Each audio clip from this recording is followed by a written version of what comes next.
नर्मदे हर. नमस्कार, मी भरत मुकुंद तामनकर. भारत भ्रमंती चॅनलमध्ये आपले सर्वांचे स्वागत आहे.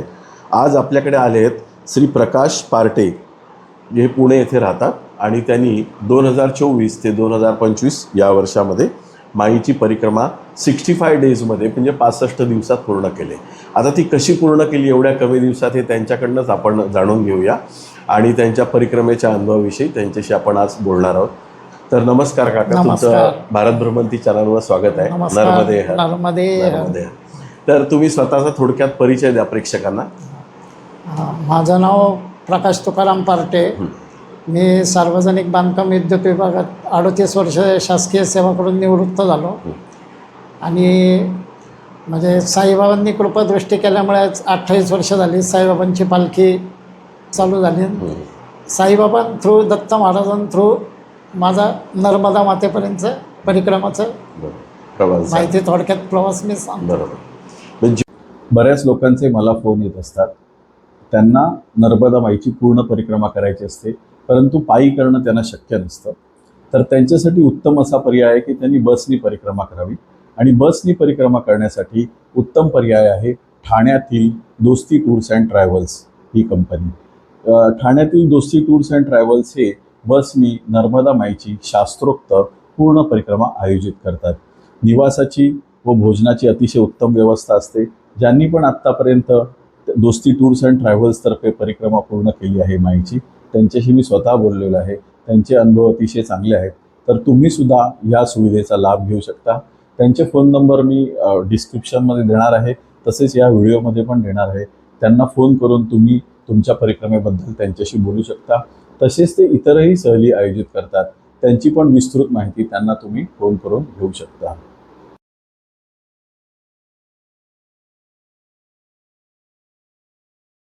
जेव्हा तुम्ही जॉबला होतात त्यावेळेलाच तुम्हाला ही परिक्रमेची इच्छा निर्माण झाली की जॉब संपल्यानंतर तुम्हाला इच्छा निर्माण झाली? त्याचं कसं झालं? नर्मदा परिक्रमा करण्याची इच्छा म्हणजे कशामुळे निर्माण झाली? इच्छा अशी म्हणजे माझ्या मनातून नाही झाली, पण आम्ही पालखी, साईबाबांची पालखी चालू केली होती पुण्यातून. तर आम्ही दरवर्षी पालखी प्रस्थानला एक महाराज आणायचो, म्हणजे संत महात्मे कोणतरी असावे पालखी प्रस्थानला. तर 2007 का 2009 साली जगन्नाथ कुंटे, तर हे पुण्यातलेच मूळचे. तर आम्ही पालखीसाठी असंच महाराज शोधत होतो आणि एक जणांनी आम्हाला अचानक सांगितलं की आत्ताच एक 3 वर्ष 3 महिने 13 दिवसांची परिक्रमा पूर्ण करून अवधूतानंद स्वामी आलेले जगन्नाथ कुंटे. तर मग आम्ही पत्ता विचारून त्यांच्याकडे गेलो, जगन्नाथ कुंटेंकडे. तर ते नुकतेच परिक्रमावरून येऊन एक अर्धा दिवस झाले होते. तर आम्ही आपल्या मंडळाचे कार्यकर्ते होते 5 जण, त्यांचं दर्शन वगैरे घेतलं आणि त्यांना आमचं येण्याचं प्रयोजन सांगितलं की महाराज आम्हाला असं असं तुम्ही दगडूशेठ हलवाई गणपतीपासून पालखी निघणार आहे साईबाबांची, तर तुम्ही प्रस्थानला या, तुमच्या शोभे असते पालखीचं प्रस्थान होऊ दे. तर ते थोडे चिडले एकदम, म्हणजे चिडण्याचा भाव त्यांचा वेगळा होता की ते म्हणले मी जसं नर्मदा परिक्रमा पूर्ण करून आलो म्हणजे अगोदरची, की मला माई काय ना काहीतरी टाकतीच पुढे, तिकडं पळ असं चालू. तर मी काही येत नाही वगैरे येते. अहो म्हणलं आम्हाला असेच लोक पाहिजेत, म्हणजे काहीतरी की तुमच्या शोभा असतील. तर नाही होय करत मग ते तयार झाले.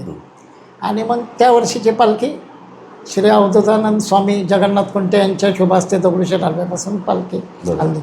म्हणजे तो एक बेस्ट पॉईंट. तिथून नर्मदा मातेशी थोडंसं, म्हणजे जरी नर्मदा परिक्रमेला गेलो नव्हतं तर ती नाळ जोडल्या गेली थोडीफार आमची. आणि त्याच्यानंतर असं झालं की 1-2 वर्षातच जगन्नाथ कुंटेंची पुस्तकं आली बाजारात.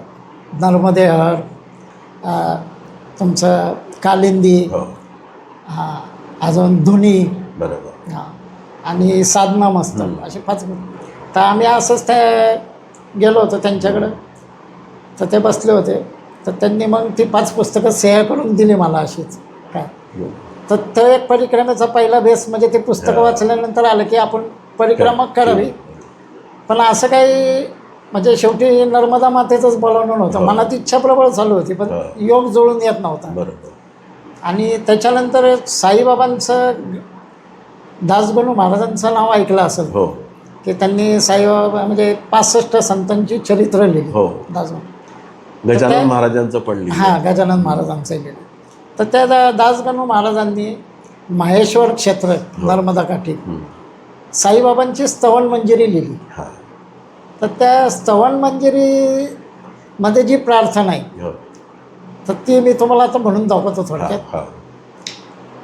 शांतचित्ता महाप्रज्ञा साईनाथा दयाघना दया सिंधो सत्स्वरूपा माया तम विनाशना जात गोतातीता सिद्धा अचिंत्या करुणालया पाहि नाथा शिर्डी ग्राम निवासिया श्री ज्ञानार्का ज्ञानदात्या सर्वमंगलकारका भक्तचित्त मराळा हे शरणागत रक्षका सृष्टिकर्ता विरंचितो पाता तो इंदिरापती जगत्त्रयालयानया नेता रुद्रतो तूच निश्चिंती तुझ विनरिता कोठे ठावना या महीवरी सर्वज्ञ तू साईनाथा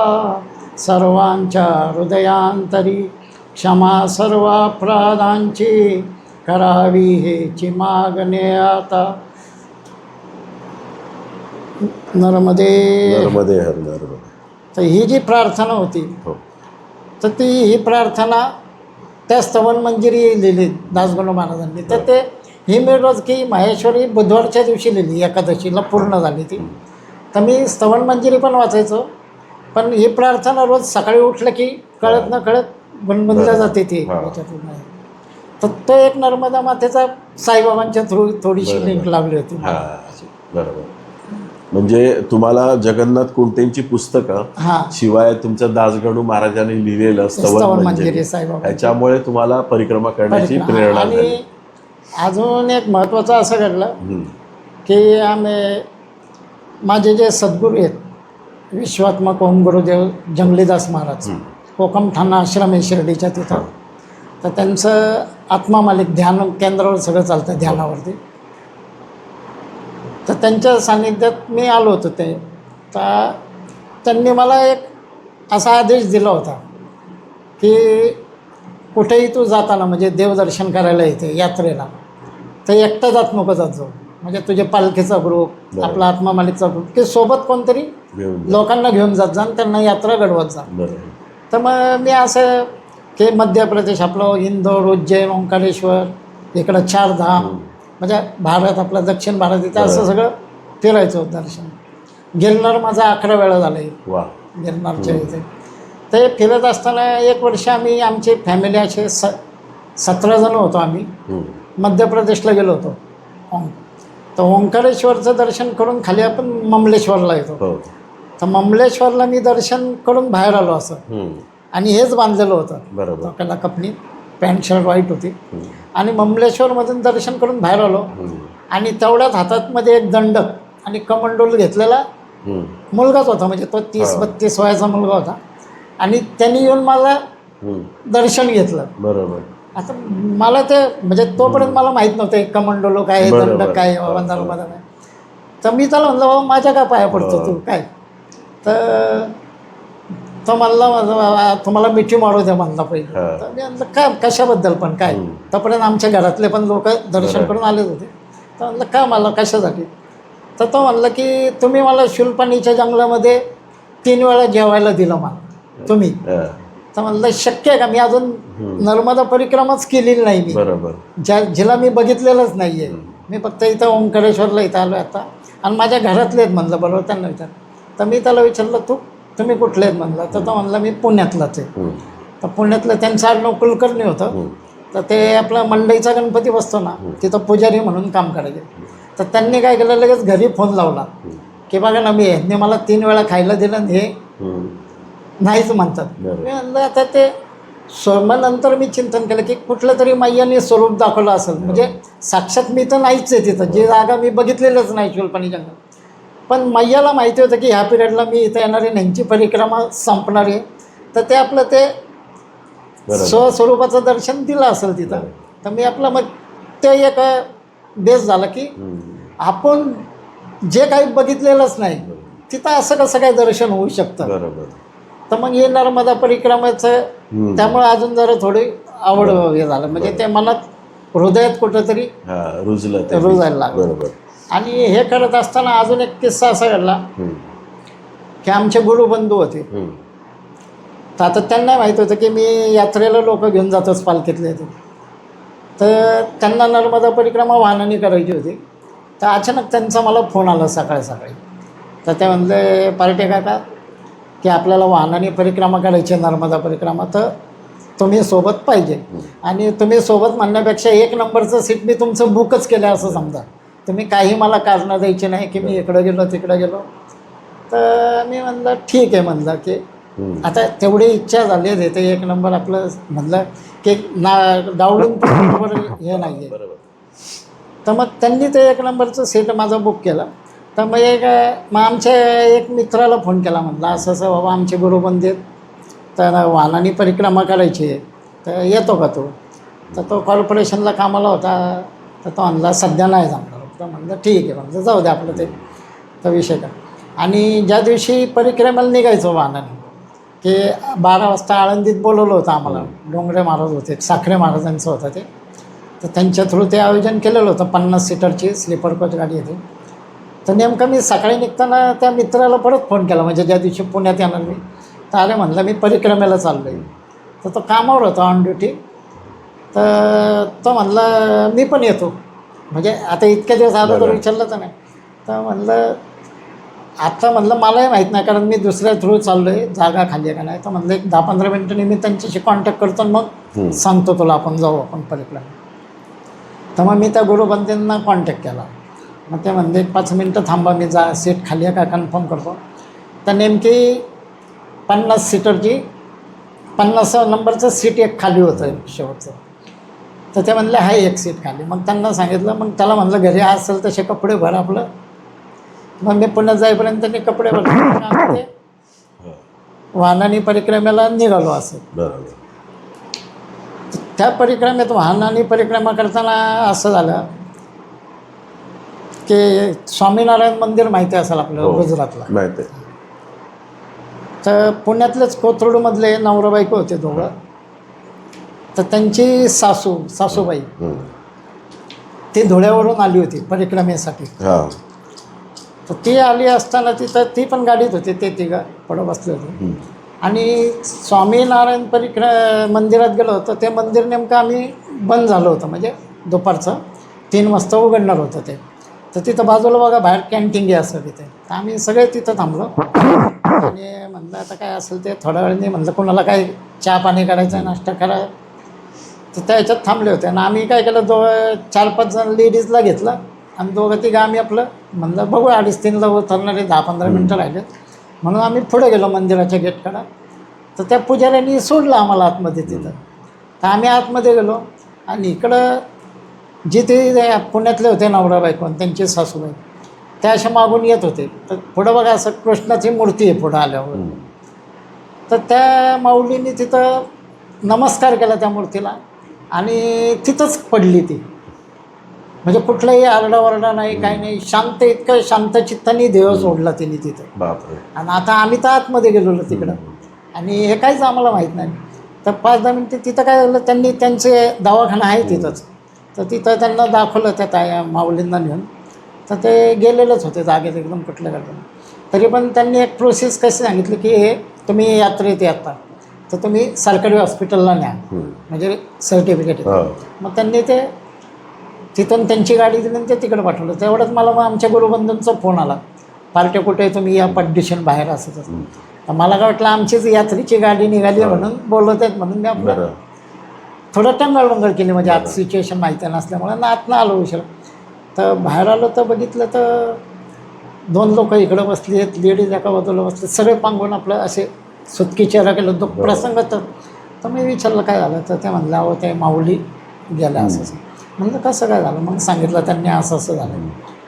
तर मग ते एकदम हे झालं. पण नंतर थोडं चिंतन केलं, वाटलं की देवसुद्धा आहे ना कधी कधी वाट बघतो मृत्यूची, की मृत्यूचा सोहळा बघायला भेटला की देवा थोडं त्यांनी वाट बघत होता. म्हणजे आपल्या दृष्टीने दुःख आहे, पण साक्षात परमेश्वर तिथं उभं होतात, ते न्यायला आलेलं होतं. त्यांचा चांगल्या ठिकाणी मृत्यू झाला. मृत्यू, हां, स्वामीनारायण मंदिर. मग तिथं आम्हाला थोडं वेळ झाला, त्या म्हणजे संध्याकाळी ते त्यांच्या घरच्यांनी पण सांगितलं की बॉडी आम्हाला पाठवते. मग ते नंतर सोपस्कार झाले. मग आम्ही तिथून पुढं वाहनाने निघालो ते परिक्रमेत. आता परिक्रमात ही वाहनाने पण करताना आपल्याला संकल्प सोडावा लागतो. हो. तर संकल्प सोडल्यानंतर आपण जनरली काय होतं, प्रसाद साखर फुटाणे इथे घेतो हो, आपण, हो. की टिकणार आहे आपल्या बरोबर. तिथे. तर आता त्यांनी काय केलं होतं, त्या परिक्रमेत गुरुजी पण बरोबर घेतले होते. आता पहिलं 2 दिवस काय झालं, ते साखर फुटाणेच लोक प्रत्येकाने तेच घेतलं होतं ते द्यायचं. तर ते गुरुजींनी काय केलं, दुसऱ्या दिवशी संध्याकाळच्या आरतीला घाटाव म्हणले की तुम्ही एवढे नर्मदा मातेला चाललेले आहेत, तिच्या सेवेसाठी येते, तर परिक्रमेला 56 भोग लावले पाहिजेत. मातेला रोज 56 प्रकारचे भोग रोज वेगवेगळे लागले पाहिजेत. तर ते कुठंतरी हृदयाला हे झालं की गुरुजी बोलत आहेत आणि आपण रोज साखर. मग आम्ही काय करायला लागलो, गाडीत पुढं बसायला लागलो. हा. आणि मग ड्रायव्हरच्या तिथं बसून आम्ही काय करायचं, गाडी हायवेनी चालली की कुठं मिठाईचं दुकान दिसते तालुक्याचं गाव आलं की परदिशीन उतरून मिठाई वगैरे, बरोबर. म्हणजे आज गुलाबजाम घेतले तर त्या मिठाई, असं परिक्रमा पूर्ण होईपर्यंत 17 दिवस म्हणजे मैयाला 56 प्रकारचे भोगच लावले गेले. बरोबर. तर आता ही परिक्रमा करण्यामागं अजून एक माझं उद्दिष्ट असं होतं, म्हणजे थोडं दुःखद प्रसंग आला होता त्या वाहनाने. म्हणजे हा. त्या गुरुबंधूंना पण सद्गुरूंनी प्रेरणा दिली असेल. माझा मेव्हणा होता, तो आमच्या साई पालखीतच असायचा, लहानपणापासून होता, पालखीशी संबंधित पाहिजे ते मला. स्वभावाने सज्जन, कोणाशी आद्यात नाही येते ना. आणि त्याने अचानक आत्महत्या केली. हा. आता ती आत्महत्या केली त्यावेळेस आम्ही म्हणजे माझी जी मेहुणी आहे हो. आणि माझी मिसेस, ह्या बहिणीचं, हो. तर आम्ही त्यावेळेस 4 धाम करायला होतो आणि बद्रीनाथला आमचं शेवटचं दर्शन. तर तिथं मला आदल्या दिवशी साईबाबांनी दृष्टांत दिला होता की तो गेलं, म्हणजे त्याचं गेलेलंच आहे, म्हणजे रक्त येते असे. तर आता कसं आहे की आपण सकाळी सांगणार कसं यांना हो. की माझा लोकविश्वास उद्या नाही घडलं तसं. तर मी काय केलं, यांना बद्रीनाथचं दर्शन केलं आणि आपण मानागावला जातो. बरं. तर आता माझ्या मनात चलबिचल चालू झाली की करायचं काय नक्की आता. तर मी काय केलं, मग गाडी मानागावच्या रोडला जाताना थांबवली अलीकडेच अर्धा 1 किलोमीटर. आणि ड्रायव्हरला काय म्हटलं, इथनंच गाडी रिवर्स टाक. तर थांबलं, काय झालं. तर मी त्याला प्रामाणिक बोललो की असं असं काहीतरी घरात आमच्या झालेलं आहे, तर उगीच इकडं खोळंबा आपल्याला, तू हरिद्वारलाच गाडी घे म्हणला. तर तो म्हणला ठीक आहे म्हणला, गाडी घेतली, वळवली. आता गाडीमध्ये मी काय झालं, गाडीमध्ये रोज बडबड करणारं मी एकदम चुपचाप बसलो होतो, शांत. आता ते असं. आणि त्याच दिवशी आमच्या पालखीचं पुण्यातून प्रस्थान होतं साईबाबाच्या. आता मिसेस काय म्हणली, आपला गणेश गेला असेल बरं का पालखीला, काय या दोघींनी त्याला फोन पण लावला, बद्रीनाथचं दर्शन पण लावलं. तर त्याच्या बोलण्यात जरा टोनिंगमध्ये नर्वस होता ते दिसलं. तरी यांनी विचारलं, तू का नर्वस येते, काय नाही म्हणला दिदी असं तसं. आणि त्यांनी बद्रीनाथचं दर्शन केल्यानंतर फोन जे कट केला आणि त्यांनी ती आत्महत्या केली तिथं. आणि नंतर मी गाडी इकडून रिटर्न घेतल्यानंतर काय झालं, मी आपल्या गाडीत गप येते, तर हे मिसेस माझ्या म्हणायची त्याला फोन लावा, तो उचलत नाही फोन, येते. मी म्हणलं असू दे येते.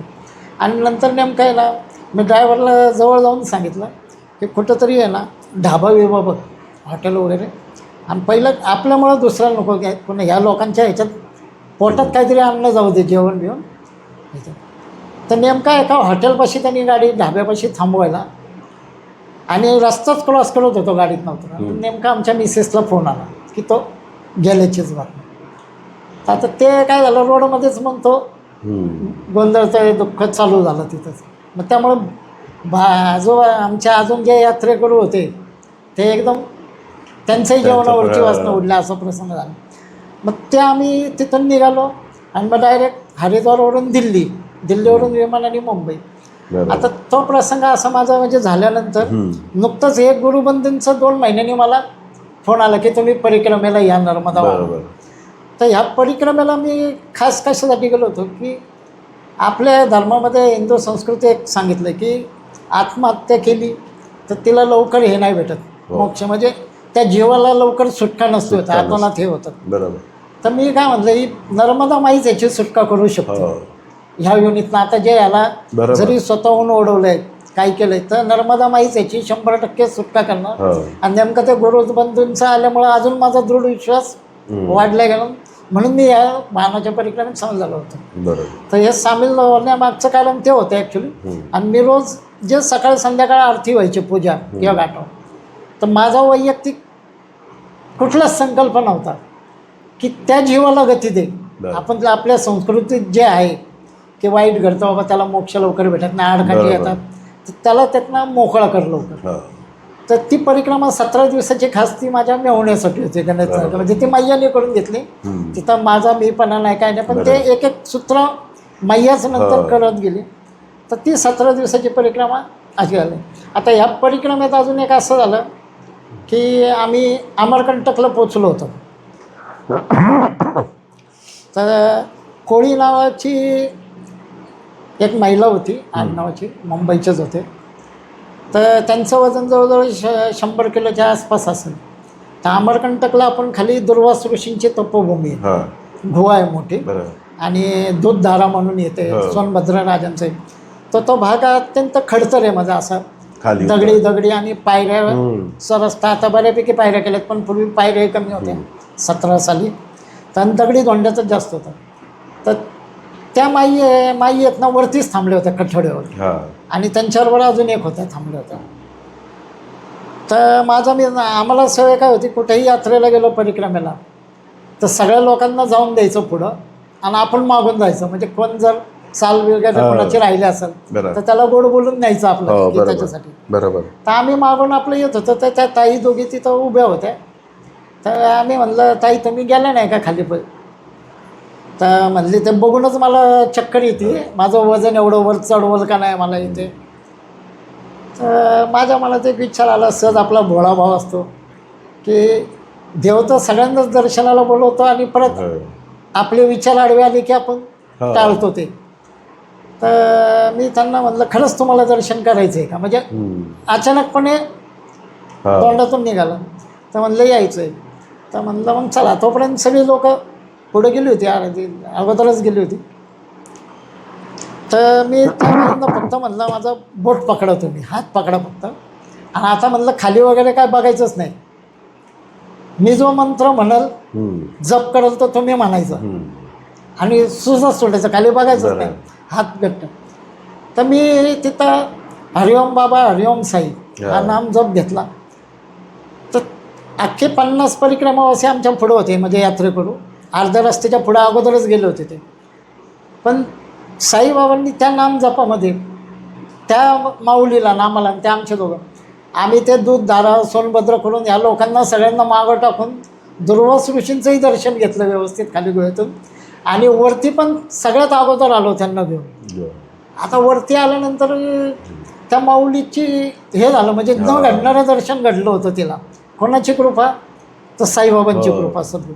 तर तिने काय केलं, लगेच तिच्या मिस्टरांना फोन लावला, आणि बोलले, ते दादा होते एक, त्यांनी मला फक्त हरिओम बाबा, हरिओम साई म्हणायला लावलं, आणि ते मला न होणारी गोष्ट होऊन गेली माझ्या हातून.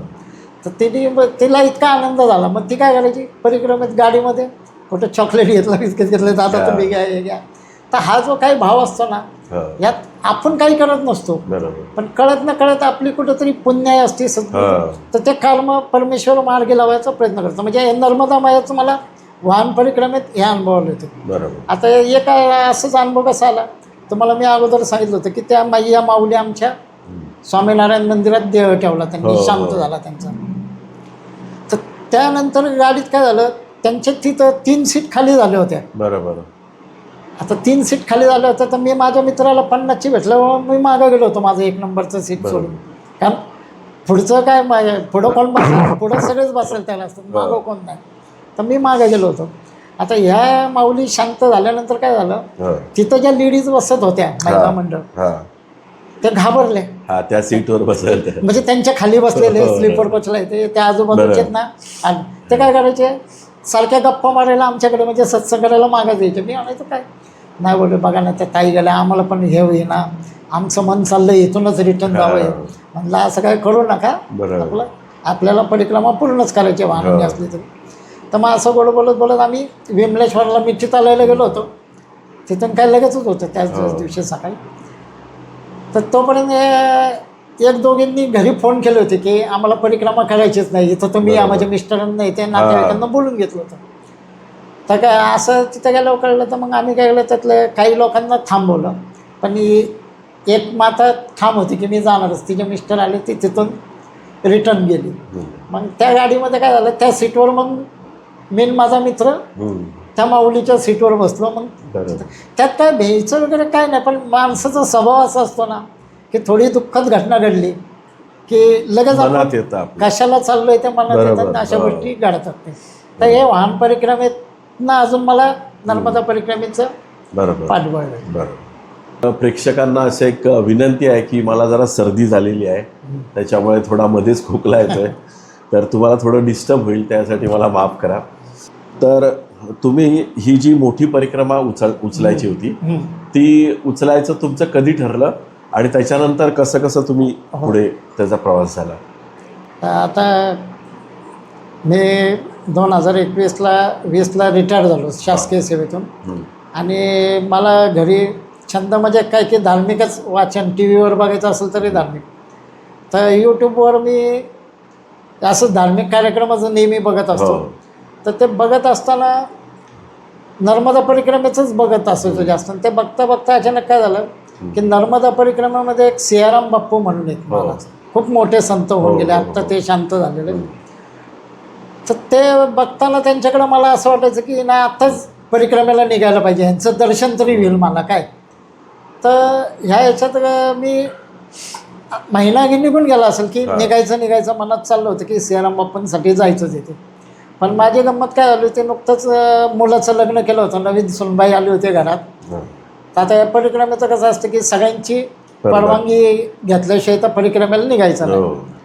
तर तरी मी आपलं आहे ना रोज कार्यक्रम मात्र नर्मदा परिक्रमेचेच बघत होतो.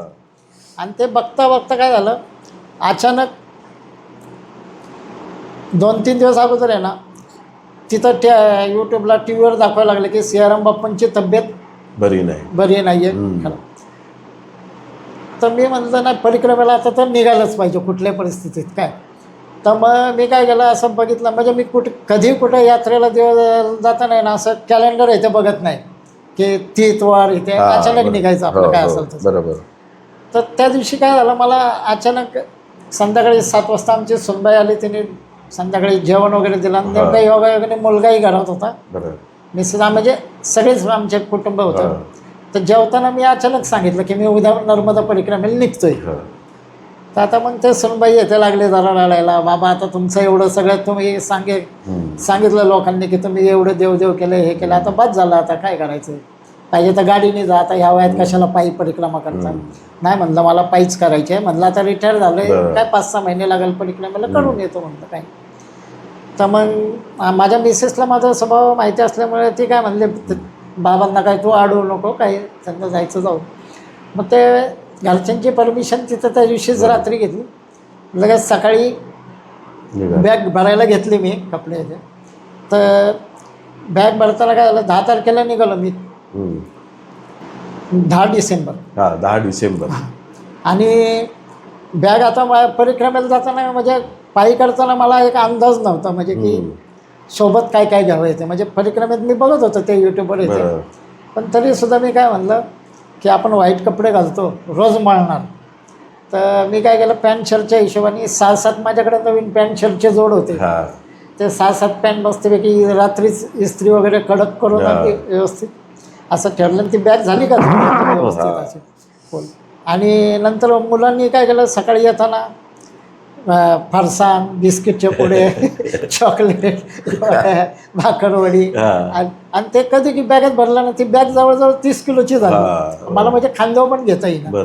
तर मी म्हणलं मी फक्त कपडे भरले, ब्लँकेट येते, आणि एवढं कसं वजन झालं. मग उघडली तर बघितलं तर त्यात ते ठेवलं. तर मी म्हणलं यातलं काढून घेते, लाडू येते, चिक्की आणले होते, लोणावळीचे येते.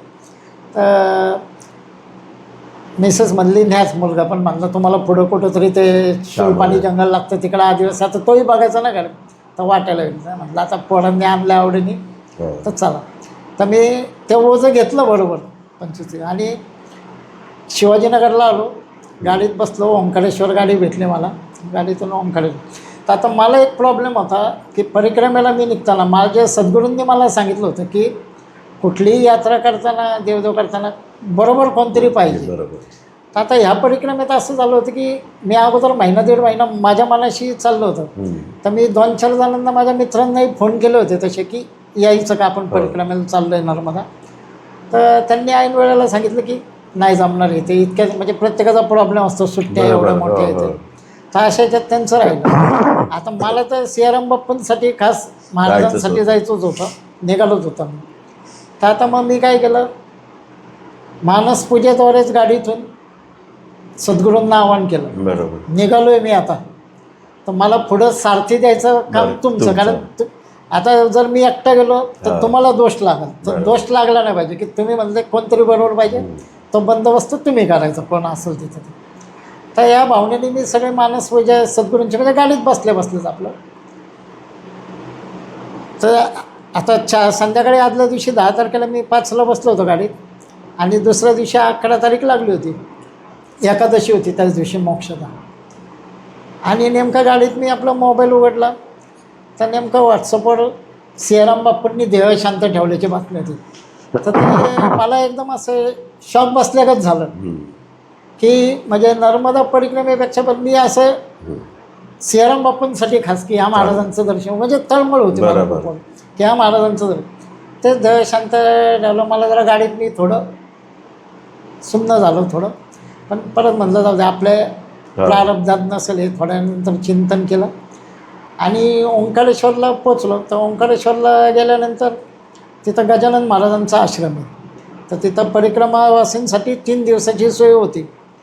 तर मी तिथं ते कार्ड वगैरे दाखवून निघालो. तर ते परिक्रमावासींसाठी हॉल असतात असे. तर त्या हॉलच्या दरवाज्यातच आहे ना एक जण उभा होता.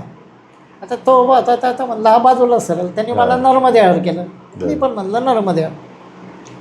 तर मला म्हणला कितवी परिक्रमा तुमची? म्हणलं नाही पहिलीच आहे माझी पायी येते. तर ते म्हणले माझी गेल्या वर्षी मी केली होती पायी परिक्रमा, पण खूप फास्ट केली म्हणले मी, 70 दिवसात म्हणले मी पूर्ण केली गेल्या वर्षीची. तर म्हणले यावर्षी मी घरी सांगून आलो हळूहळू करणार आहे. तर आम्ही दरवाजातच बोलते बरं का, म्हणजे बॅग वगैरे आत नाही ठेवलेली. तर मी म्हणलं मला पण करायची, पण मला पण एकदम हळूहळूच करायची. मी रिटायर झालेलो आहे, निवांत शांततेत करायची, कुठली गडबड नाही काय नाही. तर तो म्हणला मी पण शांततेत करणार. मग म्हणलं तुम्हाला अडचण नसेल तर एकत्र. तर त्यांनी होऊनच बोललं की आपण दोघं करू. मग आम्ही आलो. मग त्यांनी काय केलं, त्याचं आसन जिथं आत लावलं होतं तिथंच बाजूला माझं आसन टाकलं आणि नंतर तो मला म्हणलं की आपण मानदंडाची परिक्रमा करायला जाऊ. तर मी काय म्हणलं, मी 4-5 वेळा येऊन गेलेलो आहे, माझी परिक्रमा झालेली आहे मानदंडाची. तर तुम्ही जाऊन या म्हणलं काय. तर मी आहे इथं. तर ते म्हणलं ठीक आहे. मग ते मानदंडाची परिक्रमा करायला गेले आणि ते करून आले संध्याकाळी. मग ते काय म्हणले, ते आले की आपण अनिल गुरुजींकडे जाऊ आणि ते सांगतील तसं मग संकल्पाचं सामान आहे ते घेऊ सगळं. ते आल्यानंतर मग आम्ही त्यांनी जेवढी यादी दिली होती ते सगळे यादीप्रमाणे साहित्य ते घेतलं आणि अनिल गुरुजी म्हणले की सकाळी तुम्ही 7 वाजता या गोमुख घाटावरती. त्याप्रमाणे आम्ही 2 जण. तर जे मला म्हणजे सद्गुरूंनी तिथं दरवाजापाशीच माझी व्यवस्था केली. तर त्यांचं नाव आजीनाथ परमेश्वर सरोदे, बीडचे आहेत ते. तर आता आम्ही नंतर गोमुख याच्यावरनं घाटावर गुरुजींकडनं व्यवस्थित पूजा वगैरे केली. आता मी जाताना एक असं ठरवलं होतं म्हणजे संकल्प सोडतानाच की मैया आता मला मागणं काही नाही आहे, मी तुझ्या प्रकृतीचा निसर्गाचा माझा मीपणा घालवायचा मनातला. मी स्वस्वरूपाची ओळख पटवण्यासाठी आलो आहे. बाकी आता हा मनातलं जे थोडे विकार राहिले असतील अजून ते सगळेच काढून टाक एवढाच संकल्प होता. म्हणजे मीपणा जाऊ दे माझा इथे, बाकी काय. तर त्या दृष्टीने मी ठरवलं होतं की कुठेही परिक्रमेत जास्तीत जास्त म्हणजे नियमाचं पालन करायचं, तर ते सांगतील तसं. आणि कुठल्याही महाराज वगैरे दिसले आपलं की बाबा आता समजा आपण बोलण्याच्या वगैरे बोलतो मी पालखी चालू केलं अमुक आहे तो, मग हा कुठलाही विषय घ्यायचा नाही. म्हणजे एक परिक्रमावासी म्हणूनच जायचं आपण तिथं. तिथं जे भेटेल त्यात आनंद मानायचा. बरोबर. तर ह्या हेतून आम्ही पहिल्या दिवशी निघालो. हां तर पहिल्या दिवशी काय झालं, माझा बूट होता तो 6 नंबरचा होता. हां तर तो फिट बसला पायात आणि दुपारनंतर ऊन लागतं. हां तो ऊन खूप लागल्यामुळे काय झालं, पाय असे हे झाले गरम झाले. आणि ते पाय आतल्या त्यांना दुमडल्या गेले माझी बोट पहिल्याच दिवशी चालताना. बरोबर. हां तर आता काय झालं, तो माझ्याबरोबर जे महाराज होता पुढं चालणारा, तर त्याच्यात माझ्यात अंतर खूप नव्हतं. बरोबर. एक बाबा 10-20 फुटाचं अंतर असं. तर तो मला नंतर मिळाला. आणि आम्ही जाताना अगोदरच आदल्या दिवशी चर्चा केली होती, म्हणजे हे परिक्रमा करताना, की जरी दोघं असलं तरी परिक्रमेत एकमेकाशी बोलायचं नाही अजिबात. बरोबर. की तुमचा दंडक माझा दंडक कमंडलून फक्त कुठं मुक्कामाला आपण म्हणजे दुपारच्या विश्रांतीला थांबलो बालभोगला तर तेवढंच बोलायचं.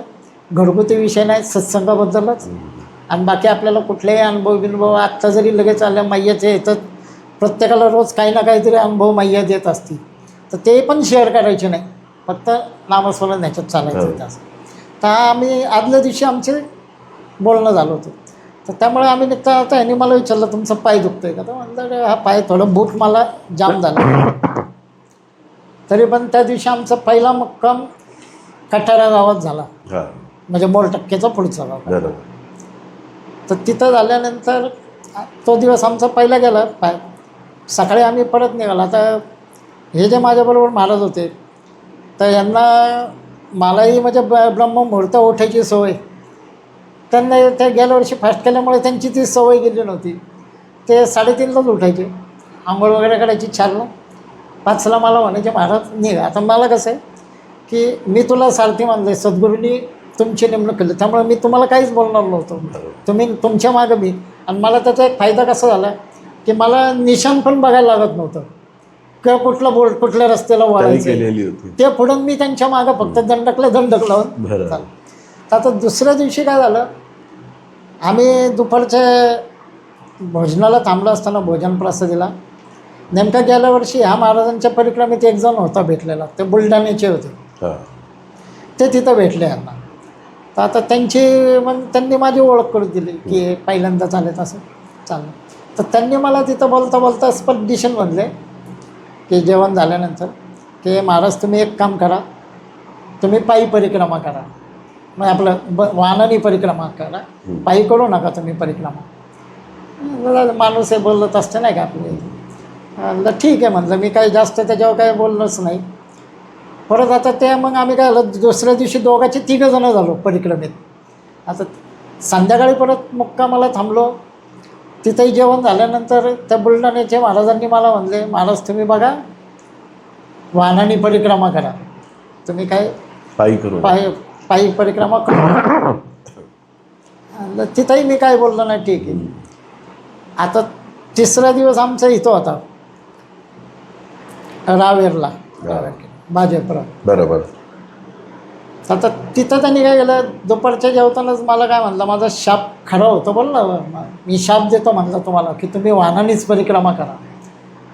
तर मग मला थोडं ते मनाला हे झालं की मी थोडं चिंतन केलं मनानं, माझ्या मनाशीच चालताना इथे की ही नर्मदा माई अशी आहे की जी सगळ्या जगाला आनंद देते, चैतन्यमयी आहे, काय दुःख हरिणी आहे सर्वांचं.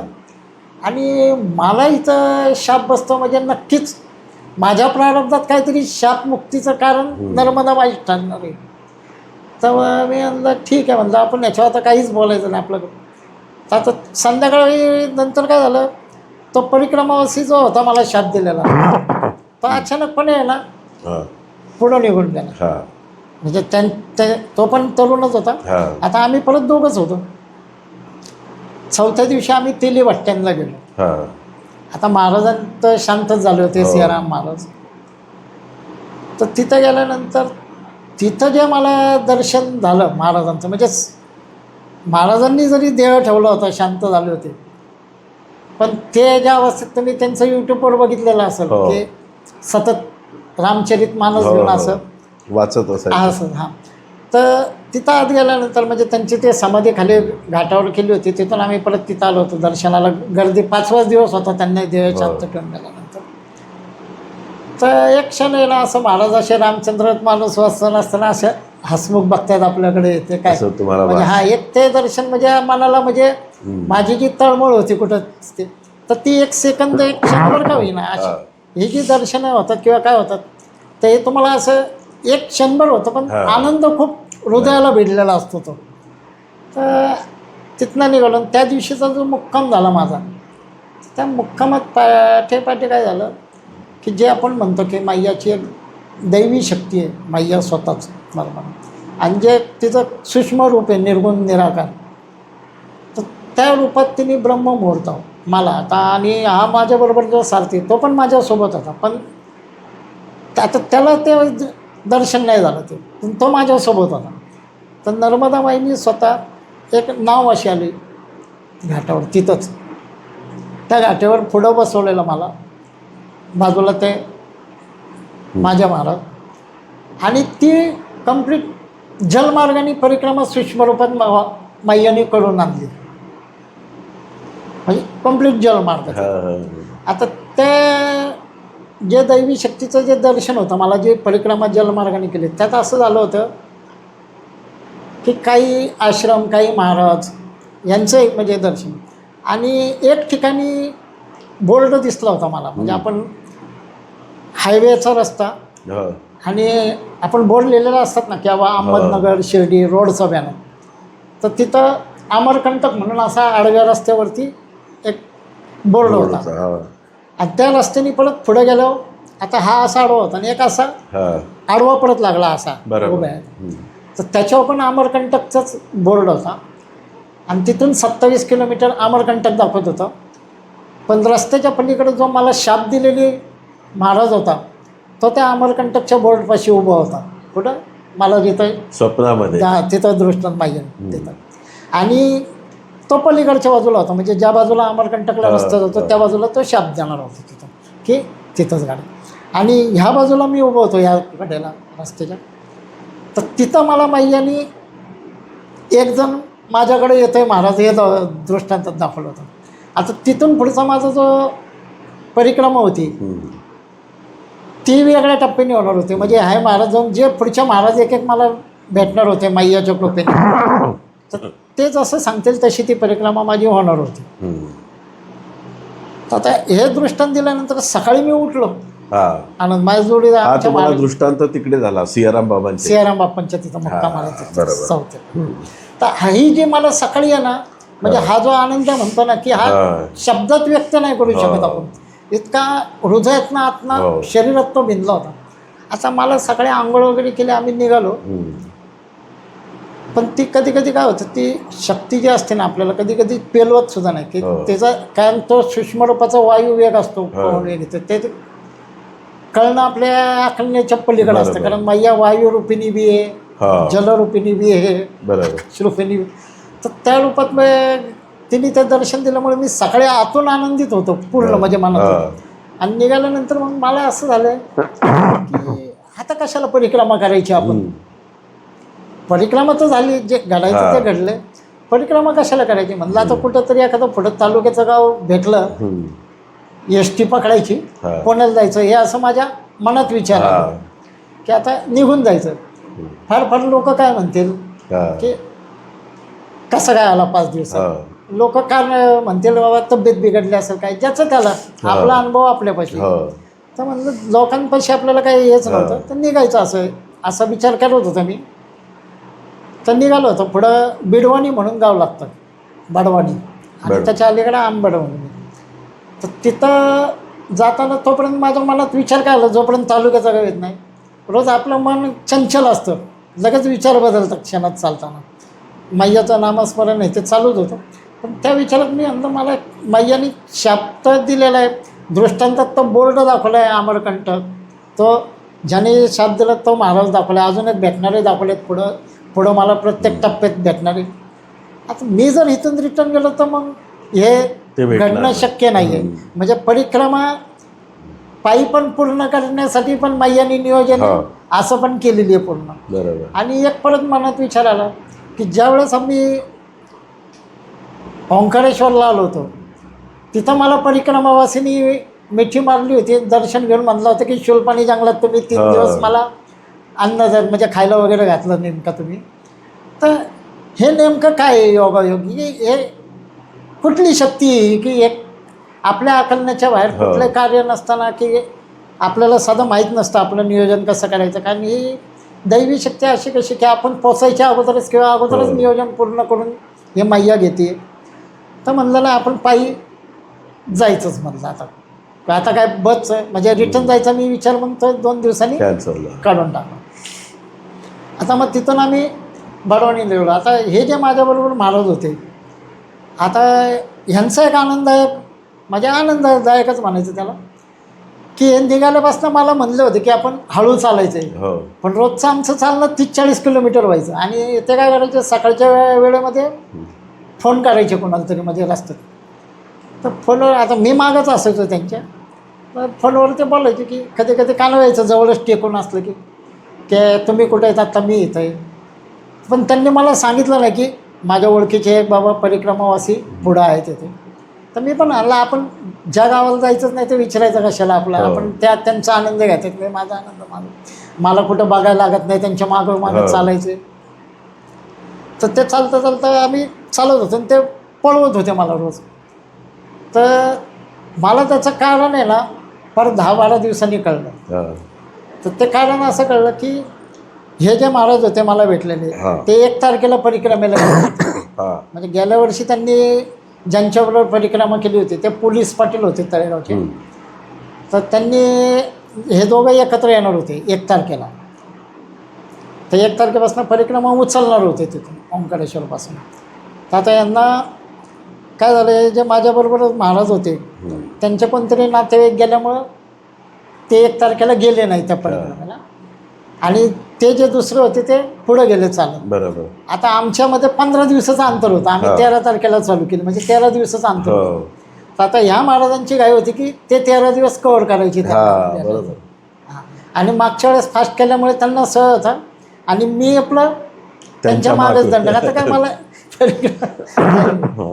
असं फक्त ते महाराज प्रत्येक ठिकाणी संध्याकाळी मुक्कामाला गेलो की काय म्हणायचे तिथल्या महाराजांना आश्रमात की आमचे हे महाराजांचा जरा पाय दुखतंय म्हणून तरी हळू आलो बरं का. मग तेच महाराज विचारायचे कुठून आले तुम्ही. मग तेच महाराज बोलायचे मी आपल्या का बसलेलो असं की आम्ही आज इथून आलो. मग तुम्ही 50 किलोमीटर आले कमीत कमी 50. मग गप व्हायचं बरं का. मी आपल्या तरी पण ऐकलायचं. मग आपल्याला पण चालताना कळतं ना की स्पीड किती. आता तुम्ही जर साधारण सकाळी 5लाच निघताय तर तुम्ही दुपारी आहे ना 12-1 वाजेपर्यंतच तुमचं 30-40 होते. बरोबर. संध्याकाळी 25-30 होतच आहे 35च्या पुढं आणि संध्याकाळीच्या पिरियडमध्ये 15-20. तर असा तो प्रवास चालला होता. आणि शेवटी हनुमान टेकडीच्या तिथं त्यांचे ते हे जे महाराज होते ते तिथं भेटले आता आम्हाला हनुमान टेकडीला. त्याला तुम्ही कव्हर केलं म्हणजे आता हनुमान टेकडीला भेटल्यानंतर असे झाली की ते पण 1 तारखेला एकटे निघाले होते. पण परिक्रमेत का असं होतं कधी कधी तुम्हाला परिक्रमावासी भेटत जातात. आज एक आहे, कधी कधी आपल्याला एकटंच चालावं लागतं, कधी कधी भेटत जातात 2-3 इथे. तर हा आनंद चाललाच होता. ते भेटल्यानंतर त्यांच्याबरोबर 3 जण होते अजून. आता ह्या महाराजला काय वाटलं की आता हे भेटले आता सगळेच आपण ग्रुपने जाऊ. तर आम्ही 5 जण झालो निघालो. तर आता यांनी बघितलं की आमचं दोघांचं माझं स्पीड यांच्यामुळं जास्त होतं यांच्यावर. आता हे 3 आम्हाला बरोबर मागून चालायचे. तर यांनी पण ठरवलं होतं की परिक्रमा हळूच करायची मुळात. आता ते मग आम्हाला ओरडायला लागले तुम्ही कशाला पळता पुढं. आता मी कुठल्या तोंडाने सांगणार ना की मी ह्यांच्यामुळं पळतो. कारण कसं आहे की दुसरा दोष नाही दाखवायचा. बरोबर. कारण काय एकदम मी सद्गुरूंनी निवड केली आहे सारथी आपले. त्यामुळे मी आपलं म्हणलं काय नाही म्हणलं तुमचं चालू द्या, मला काय हळू चाला काय सही चाला चाला. तर मग 2च मुक्काम ते होते आमच्याबरोबर म्हणजे विमलेश्वरपर्यंत आमचं बाहेर समुद्र. आणि तिथून ते म्हणले बाबा तुम्ही तुमचं दोघं चला म्हणलं आपलं. तर मग ते आता मग मी काय करायचो मैयाच्या जास्तीत जास्त आम्ही काठाणी चालवतो. नर्मदा मैयाचा किनारा जास्त त्यांना सांगितलं होतं किनारा. तर किनाऱ्याने एक आनंद कसा भेटायचा की प्रकृतीचं बाबा मैयाचं आकाशाकडं बघत चाललो आहे की मैयाच्या कडेने झाडं झुडपं आहेत. तर ते अशी कधी कधी आपल्याला जिवंत असं काहीतरी बोलल्यासारखं आपण तुम्ही नामस्मरणात चाललं की ॲटोमॅटिक तो भाव आहे ना की संपूर्ण चेतना असं स्पंदनं जाणवल्यागत होतं नर्मदा मैयाच्या किनाऱ्यावर. किंवा कधी कधी नर्मदा माता अगदी अशी संत असते एकदम की हालचालच नाही असं पातळ निजळ बरं. की मग ती काहीतरी तज्ञ शिकून जाते हां. की असंही राहायला हां, शिका शांत. शांत एकदम. कधी कधी दुसऱ्या दिवशी प्रत्येक दिवसाचं रूप तिचं वेगळं. वेगळं. आज कधी एकदम कलकल कलकल हां. करत जाणं ते कुठलं तरी संगीत आपल्या कानात जाते बरोबर. मस्तपैकी मधुर आपलं काहीतरी आरती ओवाळल्या जाते ऑटोमॅटिक. म्हणजे ती नर्मदा माया अशी आहे ना तुम्ही काही करायची गरजच भासत नाही. ऑटोमॅटिक आहे ना तुमचं मन बुद्धी मेंदू सगळे तिच्या अधीन होऊन जातो हां. आपण कम्प्लीट. इतका म्हणजे मला आनंद घेत चाललो. तर मग कधी कधी शेतात स्प्रिंकलमधून चालायला लागते ते हां. कधी कधी वाळू लागते खडक लागते. रोजचा अनुभव वेगळा पण तितकाच आनंददायी बरोबर. पूर्ण आनंददायी. हो. तर असं करत करत आम्ही नारेश्वरला येत होतो. म्हणजे आता हे जे माझ्याबरोबर महाराज होते तर हे मला काय आता काय जे मध्य प्रदेशच्या बहुतेक परिक्रमावासी असतात हां. तर ते त्यांच्या जवळच्या घाटावरूनच कुठून तरी हो. परिक्रमा उचलतात. तो आपल्याला महाराष्ट्रीयन लोकांना ओंकारेश्वर बरं. सगळ्यात चांगलं आहे व्यवस्थित. हां. तर आता तिथं कसं होतं काही घाटावर त्यांच्या जवळच्या गावातून चालले की त्यांचे घरचे नातेवाईक येते भेटायला बरोबर. येतात तिथं काहीतरी हां. बाबा गोडधोड घेऊन येतात हां. परिक्रमा. तर मला नेमकं काय होतं नारेश्वरच्या अलीकडे आम्ही होतो आणि कधी कधी काय होतं मैयाच काहीतरी लीला करत असती खेळ करत असती आपल्याला आलं. तर ते महाराजांच्या मुखातून निघालं. ते म्हणलं बघा ना आता आपण 2-3 दिवस बघतोय हे जे परिक्रमावासी त्यांचे पण नातेवाईक भेटायला येतात हे बरं. येतात असं खेळ. तर मी म्हणलं माझी पण भाची राहते म्हणलं बडोद्याला राहते काय. तर तिला म्हणलं नारेश्वर गरुडेश्वर आहे जवळ बाबा हो. काय तिला फोन केला तर येऊ शकते ती भेटायला. पण करायचं काय म्हणलं आपण परिक्रमेत चाललं आहे आपला आनंद घ्यायला. तर हे माझं मत होतं. पण आपलं तर आम्ही असं निघालोच इथं. तर ते बोलणं झालं होतं आमचं 1-2-3 दिवस अगोदर. आणि नेमकं नारेश्वरला पोचायच्या आदल्या दिवशी तर महाराजांनी होऊन मला विषय काढला. अहो तुमच्या भाचीला फोन करा ना उद्या बोलून घ्या नारेश्वरला येते. बरं. मी म्हटलं बघू सकाळी म्हटलं लावतो फोन म्हटलं बघू. आणि नंतर मी आपल्या उगीचंच म्हणजे एक तर मैयाच्या दारात खोटं बोलू नये. बरोबर. पण मी त्यांना सांगितलं की लावला फोन लागत नाही बोल काय का मला नव्हतं आणायचं हां. भाचीला. बरोबर. पण मी खोटं सांगितलं एक तर खोटं बोलू नये पण बोललं तिथं मातीच्या. आणि सकाळी आम्ही निघालो परत त्या महाराजने म्हणला रात्री नाही फोन लागला आता तरी लावा म्हणजे 7 वाजता 7:30ला. बरोबर. तर मी माझ्या भाचीला फोन लावला. ते म्हणले काय रे मामा. तर म्हणलं काय नाही तुझ्या इथूनच चाललो आहे दरवाजातून. तर म्हणले मामा कुठं आहे तू. तर म्हणलं आता नारेश्वरला येणार आहे म्हणलं तुला जमल का यायला. ते म्हणले काय रे मामा काल तरी फोन करायचा ना रात्री आता हे पण कामाला निघाले ऑफिसला तर आता कसे येणार ते पण काय. आता निघाले डबा बिबा भरले राजा पण नाही काढली बोलले त्यांनी काय. तर मी पण म्हणलं ठीक आहे म्हणलं माझं काय असं नाही सहज म्हणलं चाललंय म्हणून मी फोन केला होता ठीक आहे म्हणलं राहू दे म्हणून मी पण फोन लगेच कट केला. म्हणजे माझ्या मनासारखं थोडं झालं असं याच्यात होतं. आता आम्ही काय झालं मी म्हणलं चला आता काय भाची काही येत नाही म्हणजे ते मिस्टर गेले कामाला डबा माझा पण आनंद होता मी. आणि आम्ही आपल्या नारेश्वरच्या रोडला निघालो. तर तिने एक माझ्याकडनं विचारून घेतलं होतं की नारेश्वरला तुम्ही किती वाजेपर्यंत असाल. तर म्हणलं 10:30-11 वाजेपर्यंत असू आम्ही सकाळी ना. आणि निघाल्यानंतर आम्ही 10च्या आतच नारेश्वरला होतो. नारेश्वरला रामरावदूत स्वामींचं दर्शन वगैरे घेतलं आम्ही इथे. फक्त तिथं काय झालं भोजन प्रसादी नाही घेतले आम्ही लवकर असल्यामुळं बारा. तर तिथनं निघालो. आता माईची लीला बघा कशी होती नर्मदा मातेची की नंतर आम्ही तिथून निघालो म्हणजे नारेश्वरला भोजन प्रसादी घेतली नाही. नंतर पुढं आलो आम्हाला एक आश्रम लागला. तर तिथं आम्ही आतमध्ये गेलो दोघं काय. तर परत आतमध्ये गेलो ते ह्या महाराजांनी मला म्हणले तुम्हाला भूक लागली आहे का. तर म्हणलं नाही बाबा. तर म्हणले मला पण नाही. म्हणलं चला काय. मग त्या आश्रमात गेलेलो आम्ही परत बाहेर पडलो आणि चालत निघालो. परत पुढं 1-2 किलोमीटरवर दुसरा आश्रम लागला. तिथेही आम्ही आत गेलो परत भूक नाही म्हणून बाहेर आलो. म्हणजे दोन्ही आश्रमात जेवलो नाही, प्रसादी नाही घेतली आणि निघालो तिथून पुढं. आणि नेमकं एक ठिकाण असं आलं की ह्या बाजूला नर्मदा परिक्रमा असा बोर्ड लावला होता आणि यू टर्न होता कंप्लीट असं जागेवर, आणि एक रस्ता असं कॅनलकडे चालला होता. तर आता आम्हाला तिथं कसं होतं, जरा रस्त्याचं काम चाललं होतं, माती भीतीवाला नेते होतं, तर आम्हाला रस्ता फक्त क्रॉस करून पलीकडे जायचं होतं आणि त्या रस्त्याला लागायचं होतं. तर आम्ही रस्ता क्रॉस असं करत होतो दोघं, आणि तेवढ्यात आमचे भाचे जावई असे गाडीचं युटर्न गाडीच वळवतच होते. आता त्यांचं कसं काय अचानक एवढं लक्ष गेलं, ते दंड कमांडोला हातात, ते जोरात ओरडले, हो मामा मामा. तर मी म्हणलं ह्यांनी कसं ओळखलं आपल्याला, म्हणजे बनियानवाला होता तिथं पंचा. तर मी पण म्हणलं आता भाचे आले काय, ते आले. मग तर मी पण विचार कसं करत होतो चालताना, जरी समजा हे नारेश्वरला आले, आता गेले, ओळखणार कसं काय ना तिथं परिक्रमेत व्हाल किंवा लेबल बाबा विचारणार कोणाला ना भाची. तर ते माईयानी बघा आम्हाला रोडमध्येच ती भेट घालून दिली समोरासमोर. तर तिथंच ती थांबली. तर तिथं उतरलं. मग ते भाचीला इतकं म्हणजे माझा अवतार बघितला तिने की मामा म्हणजे बोले पुण्यात कसं राहतो, पालखीचं येते, म्हणजे तेव्हा आपलं शहरात राहणं वेगळं असतं किंवा पालखीला पण आपण व्यवस्थित राहतो. आता ही परिक्रमा एक असं आहे माध्यम की इथं तुम्हाला सगळंच काढायला लागतं. मी होतो बनियनवर, तो पंचा मग या बाजूला आता दंडक्का म्हणतो काय, आणि उन्हाने घामाने गुजरातला कसं ते नारेश्वर साईड गरुडेश्वर खूप जाम. तर त्या ह्याच्यामध्ये काय झालं, तो अवतार वेगळा झाला होता माती धुराळा उडून. तर ती रडायला लागली. मी म्हणलं बाबा रडू नको, मी परिक्रमे ते म्हणलं हां मला. तर मग ते म्हणले अरे मामा मला माहीत आहे, काल तो आदल्या दिवशी फोन केला असता, जेवण तरी आणलं असतं माझ्या मामाला. म्हणलं राहू दे काय. तर म्हणले आता आम्ही ते भजी आणले, बोलले ते गोटा भजी म्हणतात तिकडे, ते डॉक्टर.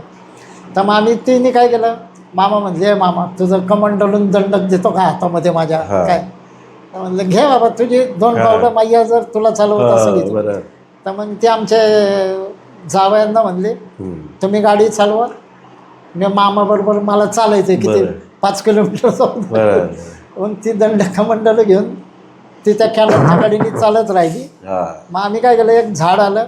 आता आम्ही पण सकाळपासून प्रसाद घेतलेलाच नव्हता. तर झाडाखाली तिला म्हणलं बाबा तू जे काय आणलंय बाल भाऊ बाबा, तर बसतो इथं खाऊ आपण म्हणलं. तिने पाण्याच्या 2 बाटल्या आणल्या होत्या. तर आम्ही आता काय झालं, मी फटकन सवय परिक्रमेत कशी लागली, जसं रोड भेटेल माती भेटेल आपण पट दिशेने बसलो. ते मला म्हणले मामा गाडीत बस. म्हणलं गाडीत तर अजिबात नाही, म्हणलं मी पायी परिक्रमा आहे म्हणलं काय. तर तिला ते अजून रडू फुटलं, म्हणजे मामा हे मग ते काय झालं, आम्ही नुकतंच ते तिने आणलेलं असं हे केलं, ओपन केलं, उघड केलं. ते तेवढ्यात मागून 3-4 परिक्रमावासी आले. तर आपलं परिक्रमेत एक आपला नियम असतो, कोणी परिक्रमावासी आले काय आपण नर्मदे ॲड करायचं की आपण भोजन करत असलं तर भोजन प्रसादी घ्या म्हणून विचारायचं असतं बाबा. तर आम्ही त्यांना विचारलं भोजन प्रसादी झाली आहे का, तर नाही म्हणले. तर मग आम्ही म्हणलं बसा. मग त्यातलंच आमच्यातले ते भजी आहे, तेव्हा वाटून आम्ही 5 जणांनी खाल्लं. मग मी काय केलं, भाचीकडे बघितलं, म्हणलं तू आता काय कर, पायी येऊ नको, तू इथून जा म्हणलं. कारण कसं मायात अडकायचं नाही, माया लई हे असती काय. तर म्हणलं तू जा म्हणलं. मग ते भाची निघून गेले. पण ते एक माईयाला ते पण भाचीला चुकवायचं नव्हतं मला. आणि आपल्या हिंदू धर्मात पण भाची म्हणजे ती नर्मदा मातेच्याच रूपात आली. भाच्या आणि भाच्या जावयांचं मान खूप असतो. आपण भाचीने आपल्या पाया नसतं पडायचं, भाचीने आपण भाचीच्या पाया पडत असतो. तर ती पण तशी नर्मदा मातेच्याच रूपात आली माझ्या. मग असं